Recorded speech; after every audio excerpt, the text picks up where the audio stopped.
գործընկերներ, ներկայացնելով եւ նաեւ շարունակելով գործընկերոջս պարոն Հովհաննիսյանին, ուզում եմ նշել, որ ներքին գործերի նախարարության 2024 թվականի բյուջեի կատարման տարեկան հաշվետվությունը ներկայացնելիս ընդհանուր առմամբ բյուջեի ճշտված ծրագրային ցուցանիշը կազմել է 100.96 միլիարդ դրամ, որը բյուջեով հաստատված ցուցանիշից 9.83 միլիարդ դրամով ավելին է, եւ պիտի փաստեմ, որ գերակշիռ մասը նախարարության բյուջեի 2024 թվականի կտրվածքով հատկացված է եղել ընթացիկ ծախսերին, փոքր հատվածը 4.39 միլիարդ դրամը հատկացված է եղել կապիտալ ծախսերին։ Ընդհանուր ծախսը կազմել է 98.9 միլիարդ դրամ, կատարողականը շուրջ 97.2%, բայց դեռևս կատարողականի նաև փաստացի կատարման տրամաբանության մեջ կանրադառնամ։ Ես նշեմ, որ ծախսերի կառուցվածքում ընթացիկ ծախսերի մասնաբաժինը կազմել է 96.57 միլիարդ դրամ, ամբողջի 95.6%-ն է ստացվում, ոչ ֆինանսական ակտիվների գծով կապիտալ ծախսերի մասնաբաժինը կազմել է 4.39 միլիարդ դրամ, ինչպես նշեցի, այսինքն ամբողջի 4.3%-ը։ Ընթացիկ ծախսերի 73.9%-ը կամ որ նույնը 70.44 միլիարդ դրամը աշխատանքի վարձատրության եւ դրան հավասարեցված միջոցներն են որպես այդպիսին։ Այս հատկացումներում ընդհանուր առմամբ սոցիալական բնույթ ունեցող եւ գնում չհանդիսացող ծախսերը կազմել են 80.42 միլիարդ դրամ, ամբողջի 79.7%-ը, իսկ գնումների ընթացակարգով նախատեսված հատկացումները եղել են 20.53 միլիարդ դրամ, կամ որ նույնն է ամբողջի 20.3%-ը։ Ցուցանիշներին եւ նաեւ ծրագրերի եւ հիմնական քաղաքականություններին պարոն Հովհաննիսյանն անդրադարձավ, դրա համար չեմ անդրադառնա այս թվերին, բայց կուզենայի հատկապես նշել, որ թեև վկայակոչեցի, որ ունենք բավական բարձր տոկոսային կատարողական 97.2%-ի չափով, հաշվի առնելով նաեւ վերջում արդեն տարեվերջին էլեկտրոմոբիլների ձեռքբերման հանգամանքը, այստեղ էլ ավելի մեծ տոկոսային կատարողական ունենք, փաստացի ստացվում է, որ 2024 թվականի պլանավորվածի մասով շուրջ 98.5%-ի կատարողական ունենք այս տեսանկյունից, եւ հարգելի գործընկերներ, քանի որ ես նաեւ հասցրել եմ հարակից զեկուցող հանդես գալ կառավարության ծրագրի կատարողականի զեկույցի շրջանակներում, շատ հակիրճ կանդրադառնամ ներքին գործերի նախարարության բյուջեի կատարողականի շրջանակներում ձեռնարկված քայլերին։ Ես պիտի փաստեմ, որ 2024 թվականին, սա նաև նորից եմ նշել, ամբողջովին ավարտել ենք ներքին գործերի նախարարության ձևավորման աշխատանքները, անձնակազմը տեղում է, անձնակազմի նշանակումները եղել են շատ սահուն, պահպանելով այն բոլոր օրենսդրական կանոնները, որոնք ազգային ժողովը ընդունել է ներքին գործերի նախարարության ձևավորման տեսանկյունից։ Բայց եւ թափանցիկ մրցութային պրոցես ենք ունեցել եւ մեր այն աշխատակիցները, որոնք որ բավարարել են օրենսդրական կանոններին, պահպանել են մի շարք սոցիալական երաշխիքներ արդեն անցնելով աշխատանքի ներքին գործերի նախարարությունում։ Նախարարության մասին խոսելիս առաջնայինը եւ առանցքայինը թերևս այն է, որ ձևավորվել է նաեւ 2024 թվականի ավարտին ներքին գործերի նախարարության մեկ միասնական կրթահամալիրը, որը կարևոր նշանակություն ունի ռեֆորմները ճիշտ ուղղությամբ եւ ճիշտ վեկտորով առաջ տանելու տրամաբանության մեջ, եւ կրթահամալիրի ձևավորումը շատ ինտենսիվորեն է իրականացվել, եղել է իմ անմիջական հսկողության ներքո եւ այս տարվա կտրվածքով անդրադարձ են կատարում արդեն կրթական բոլոր բաղադրիչներին, բոլոր մոդուլներին, բոլոր լրացուցիչ կրթական ծրագրերին, որոնք որ պիտի ընդհանուր առմամբ սպասարկեն այն ռազմավարական մոտեցումը, որը նախարարությունը եւ կառավարությունը որդեգրել է ներքին գործերի նախարարության կադրային անձնակազմի ձևավորման եւ նաեւ շարունակական կրթության տեսանկյունից։ Ասեմ, որ կրթահամալիրը ձևավորվել է բավական օպտիմալ կառուցվածքով, օպտիմալ կառուցվածքը ենթադրել է ոչ թե պատահականության սկզբունքով կրճատումներ, այլ բովանդակությունից է դուրս բերվել կառուցվածքը եւ նաեւ այն հաստիկային միավորները, որոնք այս պայդրությամբ կան ներքին գործերի նախարարության կրթահամալիրի կառուցվածքում եւ նաեւ հաստիկային շրջանակներում։ Գործընկերներ, բայց պիտի փաստեմ, որ կրթության որակի փոփոխությունը ենթադրում է կոնկրետ ներդրում նաեւ հենց կրթության ոլորտում եւ սա է պատճառը նաեւ, որ մենք փոխել ենք նաեւ պայմանագրային հիմունքներով ներգրավող դասախոսական անձնակազմին տրվող վարձատրության չափերը, որը բավական մրցունակ է արդեն իսկ դարձել ընդհանուր հանրապետության մակարդակով եւ սա թույլ կտա նոր շունչ, նոր միտք բերել նաեւ կրթահամալիր եւ լրացուցիչ այսպիսի միջոցներով նաեւ խթանել բովանդակության փոփոխմանը կրթության կազմակերպման շրջանակներում։ Անդրադառնալով ոստիկանությանը պիտի նշեմ, որ 2024 թվականի եւս ավարտվել են ընդհանուր կառուցվածքի գծագրմանը վերաբերող աշխատանքները, ձեզ հետ շատ ինտենսիվ քննարկման արդյունքներով ոստիկանության վերջին հենասյունային ուղղությանը վերաբերող օրենսդրական փաթեթը եւս ընդունվել է, որը վերաբերում է ոստիկանության գվարդիային, եւ ընթացիկ տարում արդեն իսկ ինտենսիվ աշխատանքներ են տարվում, որպեսզի գվարդիայի թե կառուցվածքը ամբողջովին կարողանանք ավարտել եւ թե նաեւ այն հսկայածավալ գնումները, որոնք որ կան վերաբերող ոստիկանության գվարդիային եւ նախատեսված են 2025 թվականի պետական բյուջեի շրջանակներում։ Ասեմ, որ շարունակել ենք իրականացնել նաև ատեստավորման գործընթացը, որը չափազանց կարևոր է նախարարության տեսանկյունից, այն մասով, որ նախ սա որակական առումով մեր ունեցած, այսպես ասեմ, կադրային անձնակազմի ստուգման գործիք է, եւ երկրորդ հերթին սա նաև լրացուցիչ երաշխիք է, որպեսզի մեր աշխատակիցները կարողանան ավելի բարձր եւ արժանապատիվ վարձատրություն ստանալ ոստիկանության աշխատանքի տեսանկյունից։ Ըստ այդմ շարունակել ենք նաև աշխատանքներ տանել անձնակազմի համալրման եւ հատկապես կանանց ներկայացվածության թիվը բարձրացնելու ուղղությամբ, որովհետեւ կարծում եմ լրացուցիչ ինչ որ փաստարկների տեղիք տվող գործընթաց չէ սա եւ ըստ էության մենք պարբերաբար հայտարարում ենք նոր ընդունելություններ, որոնց շրջանակներում քվոտա կոնկրետ ունենք հատկացված նաև կին ծառայողների համար։ Այս պահին արդեն իսկ ունենք մեկ նպատակային ընդունելություն, որն ընթացքում է եւ ունենք անձնակազմ, որն արդեն իսկ ներքին գործերի նախարարության կրթահամալիրում ուսումնառություն է անցնում։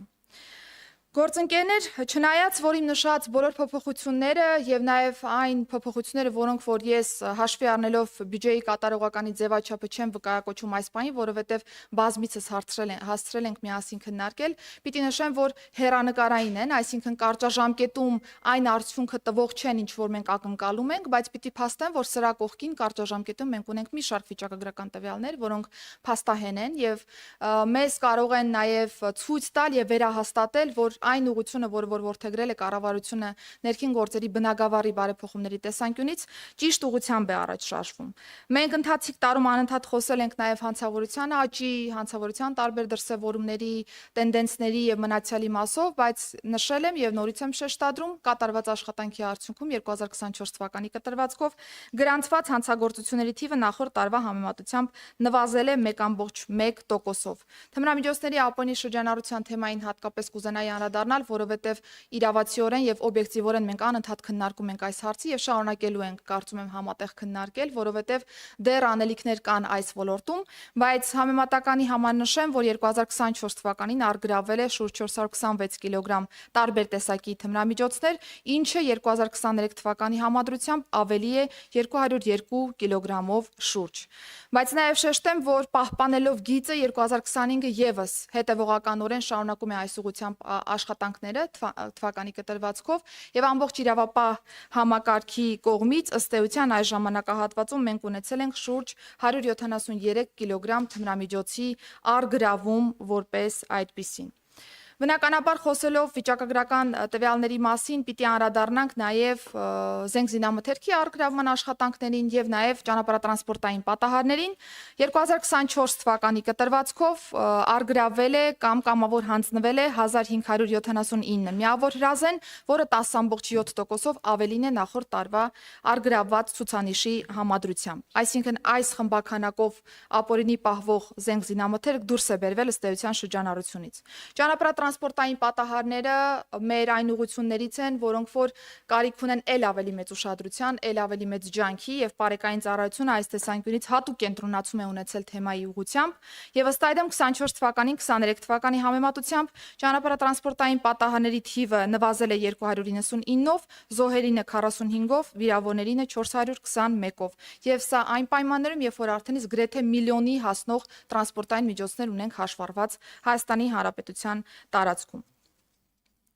Չէի ցանկանա նորից անդրադառնալ ոստիկանության նկատմամբ վստահության ցուցիչներին, որովհետև բազմիցս եմ այս մասին բարձրաձայնել եւ պիտի ասեմ, որ գոհունակության ցուցանիշի պարբերական վերանայում եւ լավարկում ունենք ոստիկանության նկատմամբ, սա մեզ լրացուցիչ խթան է տալիս շարունակելու այս ուղղությամբ աշխատանքները եւ ել ավելի ամրապնդելու այս ցուցանիշը մեր հանրության կողմից իրականացվող սոցիալական հարցումների եւ դրսեւորած նաեւ գնահատականի շրջանակներում։ Գործընկերներ, բնականաբար Բնականաբար նախարարության մանդատի շրջանակներում է գտնվում նաև աղետների ռիսկի կառավարման ոլորտը եւս փրկարար ծառայության նաև աշխատանքի տեսանկյունից եւ 2024 թվականի կտրվածքով բնականաբար շարունակվել են աշխատանքները, համատեղ առիթներ են ունեցել դիտարկելու նաև Լոռու եւ Տավուշի մարզերում ջրհեղեղի հետևանքով առաջացած խնդիրների լուծման աշխատանքներին, փրկարար ծառայության արձագանքի վերանայված նաև մոտեցումներին եւ այն բոլոր ռազմավարական նոր, այսպես ասեմ, դրսևորումներին եւ մեթոդներին, որոնք որ կառավարությունը որդեգրել է արդեն 23-30 թվականների նոր ռազմավարության շրջանակներում։ Պիտի նշեմ, որ հաշվի առնելով նաև Հայաստանի Հանրապետության ընդհանուր լանդշաֆտային իրավիճակը, անտառային տնտեսությունների ընդհանուր իրավիճակը մեզ շեշտադրում է հատկապես անտառային հրդեհների կանխարգելման ուղղության վրա է եղել եւ զգալի աշխատանքներ են այս տեսանկյունից կատարվել, ինչի արդյունքում 24 թվականի կտրվածքով նվազել են 41%-ով հրդեհների դեպքերը անտառների մասով։ Իհարկե, մի շարք վիճակագրական տվյալներ եւս կան, որոնք որ զետեղված են եղել կառավարության ծրագրի կատարողականի շրջանակներում, հարցերի դեպքում դրանց ավելի մանրամասն կանդրադառնամ, բայց ես նշեմ, որ արդեն իսկ հասցրել են գծագրել փրկարար ծառայության արդիականացման հայեցակարգն արդեն իսկ հավանության է արժանացել կառավարության կողմից եւ մենք հետեւողականորեն շարունակելու ենք այդ հայեցակարգից բխող բոլոր գործողությունների իրականացմանը։ Ինչ վերաբերում է միգրացիա եւ քաղաքացիության ծառայությանը, բնականաբար այստեղ շարունակվել են նաեւ մեր առօրյա աշխատանքները, առօրյա հանրային ծառայությունների մատուցման աշխատանքները մեր հանրությանը, ընթացիկ տարում նաեւ ունեցել ենք հերթագրման համակարգի փոփոխություններ, որը որ թույլ է տվել ավելի արդյունավետ կերպով կառավարել հերթերը եւ սպասարկել մեր քաղաքացիներին։ Իհարկե ունեցել ենք նաեւ աճի աննախադեպ տեմպ, որպես այդպեսին կարող եմ ասել, բայց մենք կարողացել ենք հնարավորինս կառավարել այդ բոլոր process-ները եւ ընթացիկ տարում եւս շարունակում ենք այս ուղղությամբ նաեւ վերազինման աշխատանքների իրականացումը։ Եվրոպական միության այդ վիզաների ազատականացման գործողությունների ծրագրի մշակման ուղղությամբ են արդեն իսկ աշխատանքները գնում, այսինքն գործընկերների հետ տվել ենք նաեւ գործնական փուլի մեկնարկը, այս պայդրությամբ զբաղված ենք գործողությունների ծրագրի մշակման աշխատանքներով, որը որ չի լինի բանակցվող փաստաթուղթ կտրամադրվի Հայաստանի Հանրապետությանը եւ մենք կկարողանանք այս ուղղությամբ հետեւողականորեն նաեւ մեր քայլերը ձևակերպել եւ առաջ շարժվել։ Բնականաբար վիզաների ազատականացման համատեքստում կարևոր է հիշատակել նաև մեզ բոլորիս շատ հուզող եւ շատ կարևոր թեմային անդրադարձ կատարել, խոսքը բիոմետրիկ անձնագրերի եւ նույնականացման քարտերի մասին է։ 24-ը բավական բուռն տարի է եղել այս տեսանկյունից, ինչու որովհետեւ արդեն հասցրել ենք մրցույթը ավարտին հասցնել, ունեցել ենք արդեն 2025-ի առաջին եռամսյակի շրջանակներում հաղթող ընկերության ֆիքսում, ունենք կնքված պայմանագիր արդեն իսկ եւ գործընկեր ընկերությունը արդեն շարունակում է իր աշխատանքները տրամաբանորեն կազմակերպել այնպես, ինչպես որ նախագծված է պայմանագրում։ Հաղթող ընկերությունը ֆրանսիական Idemia ընկերությունն է, որը հանդես է եկել կոնսորցիումի ձևաչափով։ Ասեմ, որ աշխատանքները շարունակվել են նաև Եվրոպոլի եւ Frontex-ի մեր գործընկերների հետ, որը չափազանց կարևոր է ընդհանուր միգրացիոն ոլորտի քաղաքականությունը ճիշտ կազմակերպելու եւ process-ներն առաջ տանելու համար։ 24 թվականի ընթացքում տրամադրվել է 485,402 անձնագիր եւ 160,958 նույնականացման քարտ։ Համեմատության համար, որպեսզի ծավալները պատկերացնենք, նշեմ, որ 2023 թվականին միայն նույնականացման քարտերի մասով մենք տրամադրել ենք ընդամենը 64,012 նույնականացման քարտեր։ Գործընկերներ այլ վիճակագրական տվյալների չեմ անդրադառնամ նրան, որ մենք շարունակել ենք հանրությանը մատուցվող ծառայությունների լավարկման աշխատանքները, շրջիկ սպասարկման գրասենյակներն արդեն իսկ գործարկված են, հանրապետության տարբեր մարզերում, տարբեր բնակավայրերում արդեն իսկ իրենց գործունեությունը ծավալում են, ընդ որում նույնիսկ այնպիսի համայնքներ ենք մենք այցելել, որտեղ որ ընդհանրապես ներքին գործերի նախարարության սպասարկման գրասենյակ որպես այդպեսին չի եղել եւ ըստ այդմ սա քաղաքացիներին ավելի մոտ կանգնելու տրամաբանության մեջ աշխատանքները կազմակերպելու մասին է վկայում։ Հաշվառման քննական ստորաբաժանումների մասով տարեվերջին ներդրվել է նոր հերթագրման համակարգ, որը որ թույլ է տալիս հստակ ընտրել այն հաշվառման քննական ստորաբաժանումը եւ օրը, որտեղ որ քաղաքացին ցանկություն ունի սպասարկվելու։ Ասեմ, որ նաեւ երեկվանից վերագործարկվել է հերթագրման համակարգը, որը թույլ է տալիս թե կենթանի հերթի ձևաչափով